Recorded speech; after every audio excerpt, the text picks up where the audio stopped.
Hello everyone and welcome to my channel, and today I'll be reading. The first sign that Vi had done something to get under your skin was the smirk she wore like a medal. She leaned lazily against the kitchen counter, her arms folded, a picture of unbothered confidence. You, on the other hand, were bristling. Vi, you said, trying to keep your voice level, even though it wanted to climb an octave. Did you seriously go out and pick a fight with those guys again? After we talked about it? She tilted her head, the smirk tugging wider at the corners. I didn't pick a fight. They were hassling a shopkeeper. I just intervened. Intervened? Wonderful. With your fists. She shrugged, entirely too casual. They started it. Your jaw clenched. This wasn't the first time you've had this conversation. You loved her fiercely, but Vi had a habit of throwing herself into danger like it owed her money, and it scared you more than you wanted to admit. You promised me. No more solo heroics. Not without backup. You said, stabbing a finger in her direction. Her eyes softened slightly at your tone. You're cute when you're mad. You know that? You blinked, your anger faltering for a moment. What? She chuckled, pushing off the counter and sauntering closer. Seriously, the little crease you get between your eyebrows? Adorable. You crossed your arms over your chest, trying to hold on to your frustration like a shield. Don't try to distract me with compliments. Not a distraction if it's true. Look at you, trying so hard to look all so serious and stern. It is adorable.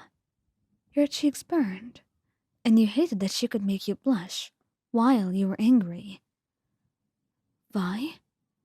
She reached out, brushing her thumb along your jaw. Come on, sweetheart. Don't stay mad at me. You scared me every time you run off like that. I don't know if you're going to come back in one piece. I'm not trying to control you, Vi, but you can't just... You can't just keep doing this. The smirk slipped from her face, and she dropped her hand, letting you finish. Her expression shifting from playful to something more serious. I can't just sit here and watch you destroy yourself.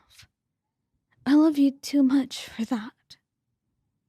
Silence stretched between you, heavy and taut, and for a moment you thought she might brush it off again, but instead, she sighed and reached up to run a hand through her hair. You're right. I'm sorry. You blinked at her, taken aback. You are? Yeah. I know I'm reckless. It's like every time I see someone getting hurt, it's like I'm right back there, again. And I jump in before you think, and I can't stop doing it. I can't watch people get hurt. It's just how I'm wired, and I know it scares you, and I don't want that. Vi. She lifted her gaze again, and the sincerity in her eyes nearly undid you. I'll do better. I can't promise I'll never fight again, but I can promise I'll think before I act, and I'll tell you where I'm going. Is that enough? The knot in your chest started to unwind. It is, you murmured, and a small lopsided grin crept back onto her face. See? You're even cuter when you're worried about me. You groaned, shoving her shoulder lightly. Vi! She laughed, catching your wrist and pulling you into her arms. What? It's true. And pressed against her chest, you could feel the steady thump of her heartbeat. You tried to hold on to your irritation, but it melted under the warmth of her embrace. You're impossible sometimes, you muttered, though your hand slid around her waist anyway. Yeah, but you love me. she teased, nuzzling your hair. I do, you admitted quietly. And she leaned back enough to look at you, her grin softening into something gentler. I love you too. Especially when you're mad at me. You gave her a flat look, though your lips twitched. You're not supposed to like it when I'm mad. I can't help it. It reminds me how much you care, and you get all fiery and stubborn. Drives me wild, she said, brushing a kiss against your temple. Your blush deepened and she chuckled, clearly delighted. See, you're doing it right now. I hate you. You grumbled into her chest. Nope, you don't. Unfortunately, I do not. You agreed, sighing. And for a while, you stayed there wrapped in her arms, your anger cooling into something quieter and softer.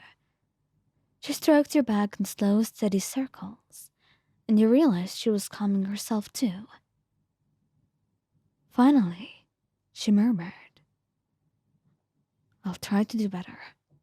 I promise. You tapped your head back to meet her eyes. Don't think you'll be off the hook that easily. I know. But you'll forgive me anyway. You always do. You have to laugh. Yeah, I can't help it. Her brows shot up, and she smirked, before leaving a soft kiss on your cheek. And when she pulled back, her forehead rested against yours. Thank you for putting up with me, she murmured. Always, he whispered back, and even though she'd probably keep driving you up the wall, he knew in that moment she'd also keep trying. Because underneath all that chaos, Vi listened when it mattered. She had a golden heart, a heart that cared. And because no matter how mad you got, she'd still think you were cute. And you were not really sure what you think about that. But you're not going to complain too much.